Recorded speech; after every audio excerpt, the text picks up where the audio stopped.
Lévy sans interdit, Elisabeth Lévy comme chaque matin du lundi au jeudi. Bonjour Elisabeth. Bonjour bonjour Patrick, bonjour à tous. Voilà, Elisabeth, vous voulez revenir Oui. Vous voulez revenir ce matin sur cette information qui vous a interpellé hier dans le journal Le Parisien, aujourd'hui en France. 7,2% des femmes de 18 à 45 ans, 7,2% qui vivent en Seine-Saint-Denis ont été excisées. Oui, alors c'est le résultat d'une étude qui a été menée par l'INSERM en collaboration avec des professionnels de santé. Et on apprend par exemple dans Le Parisien qu'à Montreuil, il y a un service spécialisé dans la réparation de cette mutilation.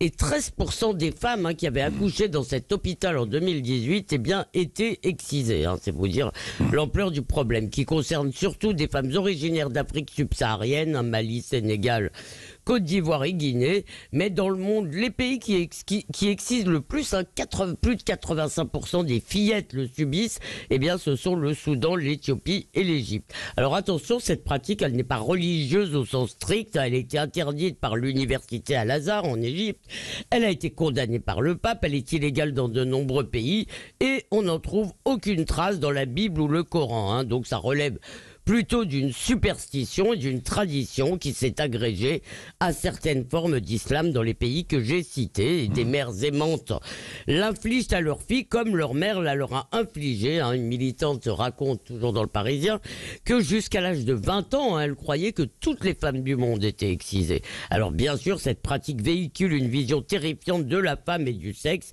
Le plaisir de la femme, c'est mal, il faut préserver sa chasteté. Et des décennies après avoir subi cette mutilation, beaucoup de femmes n'ont pas oublié la souffrance qui est violente, insupportable, l'incompréhension, l'enfance qui s'arrête et toute la vie, ces douleurs persistent, notamment au moment des accouchements qui sont en plus très risqués. Ouais, c'est une pratique atroce. Est-ce que c'est beaucoup répandu en France ou pas alors ? Alors c'est très difficile à évaluer, cher Patrick, parce que c'est clandestin. Selon cette étude, il y aurait 60 000 femmes excisées en France aujourd'hui, mais une autre en 2019 parlait du double. Alors on ne sait pas très bien. Alors bien sûr, ça a été interdit par une loi de 2006. Ça me semble tardif. Je me demande si avant il y avait une tolérance.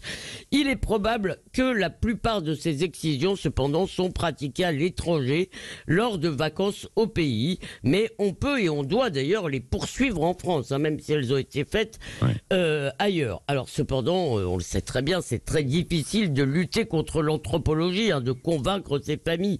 Et bien sûr, les féministes professionnelles sont trop occupées à dresser des bûchers pour mâles blancs pour s'intéresser aux sortes de fillettes françaises ou vivant en France qui sont ainsi torturées, privées du droit élémentaire de disposer de leur corps. Parce que dans l'imaginaire progressiste, multiculti, un racisé ne peut pas, racisé comme ils disent, il y a des guillemets, ne peut pas être condamnable. Le respect des grandes âmes pour les autres cultures n'a d'égal que leur sévérité pour la nôtre. Or, renier cette coutume aussi ancestrale, aussi coutumière, si j'ose dire, soit-elle, et renier en même temps d'ailleurs toute contrainte sur le corps des femmes, ça devrait être une condition sine qua non pour obtenir l'asile ou pour obtenir un permis de séjour en France, parce que oui, désolé, mais c'est difficile de vivre ensemble avec des gens qui croient que leur honneur est logé entre les cuisses de leurs filles.